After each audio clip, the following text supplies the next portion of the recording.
back here on the Cover 3 podcast. Win totals rolling on as we look at the Big Ten.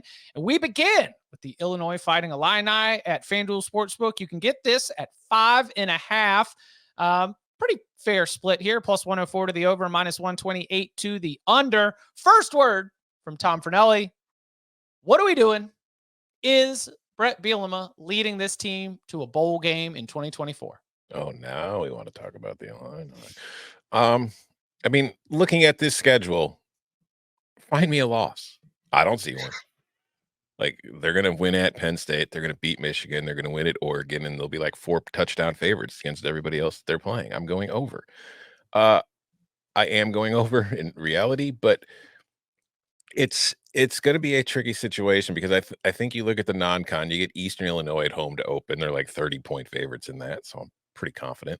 Central Michigan at home should be a win. Kansas is the kind of game where you're really going to have a good idea of what Illinois is, and I honestly think, like, if you want to take the Illinois over, I might just bet the Kansas.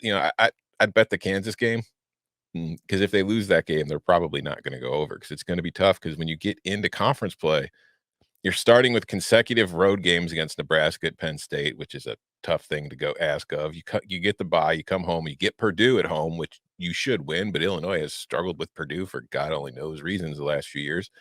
Then you get Michigan at home, and then the very next week you're going to Oregon, and then the end of the schedule is where the wins should come. You get Minnesota at home, a bye, Michigan State at home, at Rutgers, Northwestern at Wrigley. When I look at the team and how it's breaking down, I think that one of the reasons I like the over is when I look at the Big Ten as a total this season, I don't see a ton of great offenses. And I think Illinois has a decent chance to not be like a high-scoring offense, but to be a very efficient offense. And I think they're going to lean more on the run game because they're really high on their offensive line and they're really high on their running backs. And while they like the receivers and they like Luke Altmaier, I think that the concern is on the other side of the ball. Like last year, the defense was a big problem for the Illini, but the concern was in the secondary. They expect the secondary to be better this season. The defensive line is where I kind of get some vibes that they're a little iffy. Obviously, losing Johnny Newton's a big problem for him, but on the interior, I wonder if other teams are going to be able to run the ball against them pretty well. So I think you're going to see this team take kind of a more of the complementary approach that you're accustomed to seeing from Brett Bielema in the past, where they are going to run the ball and try to control the clock to help their defense. And I think they will be able to run the ball pretty effectively. So when it comes to the games against teams that are in their tier, I like them. I do not think they have enough to beat Penn State or to beat Oregon or to beat Michigan. But those other games, I think they're going to be live. They're going to be live in every single one of those games. So I do think a bowl game is in the cards. I'm going to go over. Can you expound upon them liking the receivers? Because I'm like nodding my head. That's new. Like they like the receivers. Yeah, they got Sakari Franklin in, who you probably remember from UTSA. He went to Ole Miss last year, did not play much. He got hurt, but he's reuniting with Barry Lunney, who was the offensive coordinator at UTSA while he was there. Pat Bryant is a senior who they're pretty high on. So I think you're going to see a lot of those two, especially when they're in 12 personnel, which they will be in a lot.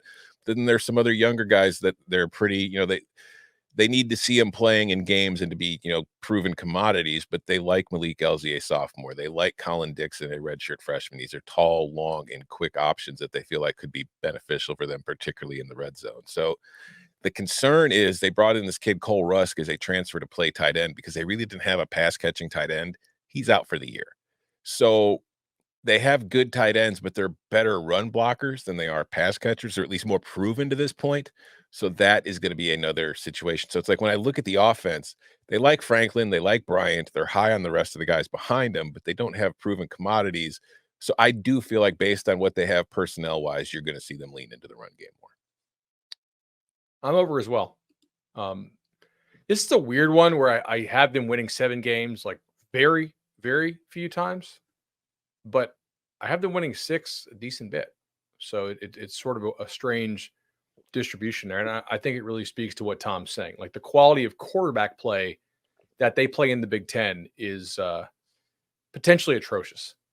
So can they out run game bully ball people? I think so. They got to get through that early schedule, as you mentioned. I think I like getting Nebraska early rather than late because Nebraska may get their act together later on in the season, as Dylan has a little more experience under him. Kansas early is tough. Like Kansas worked him last year. Yeah. Maybe they got something for them. Maybe they don't. I think you'd rather get Kansas late because obviously, Daniels with the back has not shown the ability to stay healthy over the course of the full season. But to me, Minnesota at home is certainly winnable. I think Michigan State at home is very winnable. At Rutgers is not a game that they cannot win. At Northwestern is kind of a neutral site, to be honest, with the setup here. If Illinois is having a season in which they come into that game with 5 wins, I got to think some Illinois fans will travel to that neutral site, basically.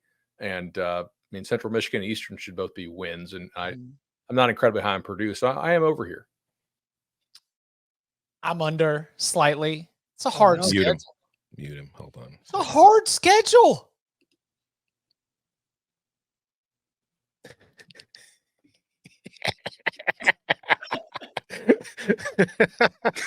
It's a hard schedule. It's a hard schedule. You gotta play a lot of good teams.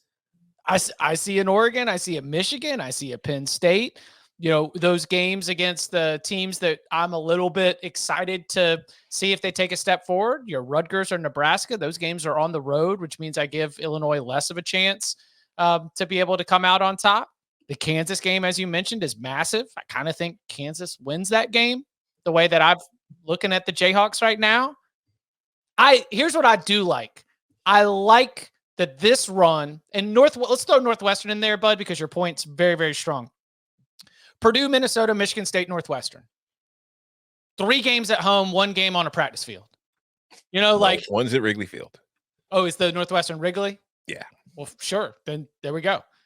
Purdue, Minnesota, Michigan State, Northwestern at Wrigley.